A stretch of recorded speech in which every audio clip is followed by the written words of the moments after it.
आपके साथ हमें न्याय करना है, तो फिर 8 महीने जब राष्ट्रीय पिछड़ा आयोग ने आपके पक्ष में निर्णय ले लिया था कि अनियमितता हो रही है, 8 महीने तक फैसला कीजिए। योगी जी ने कमेटी बनाई, सरकार में जब काम नहीं करना होता है तो कमेटी बनाई जाती है और उसकी मीटिंग ली जाती है, सरकारी खर्च पे चाय बिस्कुट खाया जाता है, पिया जाता है और कट किया जाता है, कोई निष्कर्ष नहीं निकलता।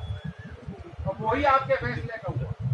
फिर चुनाव आ गया कि नहीं अब तो चुनाव है, अब कोई घोषणा हो नहीं सकती, और फिर पहुंचा दिया इलाहाबाद हाईकोर्ट। तो दुनिया गोल है, वहीं जहां से लड़ाई लड़ी जा रही है दोबारा वहीं पे आपको जाके मायूस किया गया। जो सरकार ये दावे करती है कि योगी जी बहुत मजबूत है, 56 इंच की छाती के, और यहाँ पे हमारे योगी ब्रांड है, बुलडोजर चलाने वाले मुख्यमंत्री हैं, और देश में कहीं चुनाव होता है कहीं छोड़ते नहीं है, सब जगह जाके धाड़ के आते हैं। यूपी में लॉ एंड ऑर्डर, यूपी में विकास का नया मॉडल प्रस्तुत हो रहा है। लेकिन यहाँ क्या है, जो मजबूती के फैसले ले सकते हैं वो सरकार को हाईकोर्ट के फैसले के आगे झुकने की जरूरत नहीं। अगर यूपी की सरकार चाहती है 69,000 शिक्षक भर्ती के घोटाले को दूर करना चाहती है, आपके साथ न्याय करना चाहती है, तो कल ही कैबिनेट की मीटिंग बुलाकर आपके हक का फैसला करना।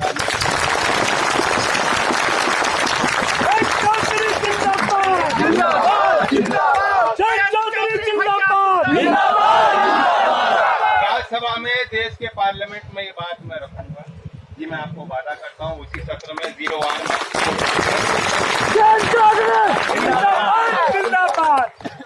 और जो बड़ा मुद्दा है उस पर मैं अपना एक प्रस्ताव रखना चाहता हूँ। ये अकेली भर्ती नहीं है जहाँ कमियां हुई।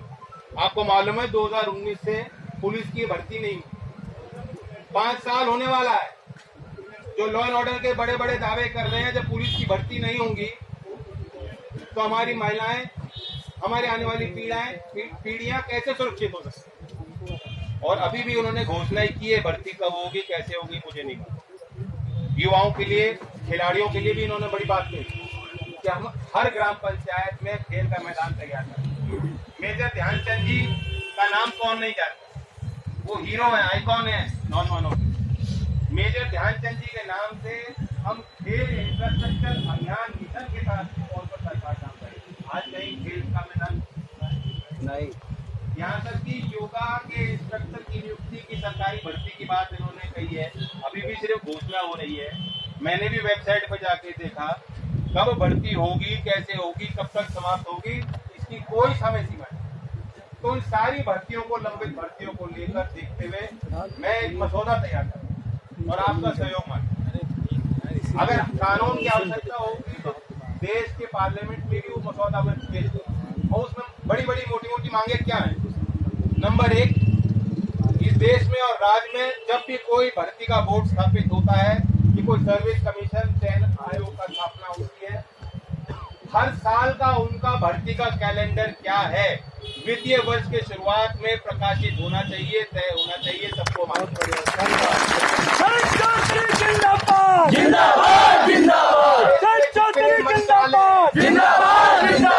जितने डिपार्टमेंट है सरकारी, अनिवार्यता होनी चाहिए कि वो अपनी वेबसाइट पे सार्वजनिक करें कि उनकी सैंक्शन स्ट्रेंथ कितनी है और वैकेंसी कितनी है। राजी हो इस बात के लिए? आज किसी को मालूम नहीं है। जब भर्ती निकलती है तब पता लगता है अच्छा इतनी वैकेंसी थी। सरकार को तो मालूम होगा, ये आंकड़ा सार्वजनिक होना चाहिए, तभी अपनी कैरियर के लिए कोई योजना देश का अभ्यर्थी नौजवान बना सकते। इम्तिहान, जब कोई वैकेंसी निकलती है, एडवर्टाइजमेंट हो गया, उसके 20 दिन के अंदर जो इसकी जो फॉर्म भरने का समय सभी अभ्यर्थियों को मिले, उसमें छोटी मोटी गलतियों से कभी कभी जो है फॉर्म जो आप इसको लिखा हो जाता है, उनको सुधारने का समय भी नौजवानों को दिया जाना चाहिए। और उसके बाद जब एडमिशन खत्म हो जाता है उससे और 15 दिन दे देते हैं, उसके अंदर एग्जाम के आपके जो एडमिट कार्ड है या 1 महीना लो, 1 महीने में एडमिट कार्ड जारी हो। एडमिशन के एग्जामिनेशन जो केंद्र हैं, किसी भी अभ्यर्थी के लिए प्रदेश में 100 किलोमीटर से ज्यादा की दूरी नहीं होनी चाहिए। हर एग्जामिनेशन केंद्र में CCTV कैमरा होनी चाहिए, बायोमेट्रिक अटेंडेंस होनी चाहिए, और अभ्यर्थी को मौका मिलना चाहिए इम्तिहान के बाद कि वो रेट करे कि उनको अनुभव कैसा था, एग्जामिनेशन सेंटर की क्या तैयारी, क्या सुविधाएं नौजवानों को, ताकि आगे उस पूरी प्रक्रिया में हम लोग सुधार करें। इंडिपेंडेंट ऑडिट होना चाहिए। जो भर्तियों में पेपर लीक होते हैं, एग्जामिनेशन में बुलाया जाता है, फिर इम्तिहान रद्द कर दिया जाता है, कभी आपने सुना कोई कार्रवाई हुई किसी पे? इंडिपेंडेंट ऑडिट होना चाहिए। चाहे उच्चतम स्तर की कोई सरकारी एजेंसी खुद करना चाहती हो कर ले, हमें इसमें कोई बैन नहीं, लेकिन ऐसे जो अधिकारी जिसमें शामिल है, जो माफिया का हिस्सा है, उनके खिलाफ सख्त से सख्त कार्रवाई हो। ये प्रावधान भी इस जो संहिता की बात मैं कह रहा हूँ कि रोजगार संहिता, उसमें शामिल हम लोग करेंगे। और फिर इम्तिहान हो गया, रिजल्ट कब निकले उसके भी तो समय सीमा होनी चाहिए। इम्तिहान होने के 1 हफ्ते के अंदर जो आपकी एग्जाम की है वो घोषित हो, उसके 1 हफ्ते के अंदर रिजल्ट तय हो जाए। क्या आप लोग सहमत हो कि 15 दिन में इम्तिहान देने के बाद आपको मालूम होना चाहिए? और उसके बाद जब चयन हो गया तो चयन के बाद 3 महीने ले लो। 3 महीने के अंदर जो जिनका चयन हो गया उनकी ज्वाइनिंग होनी चाहिए, और ज्वाइनिंग सरकार नहीं कराती तो उनको मुआवजा मिलना चाहिए। ये सारी तारीख जोड़ के ये एक प्रक्रिया है। इसके बाद हो सकता है 2 चरण हो, 3 चरण हो भर्ती। इसी समय सीमा को निर्धारित करते हुए अगर सरकार काम करेगी 9 महीने में देश में सारी भर्तियां जितनी लंबित है 9 महीने के अंदर पूरी की जाती।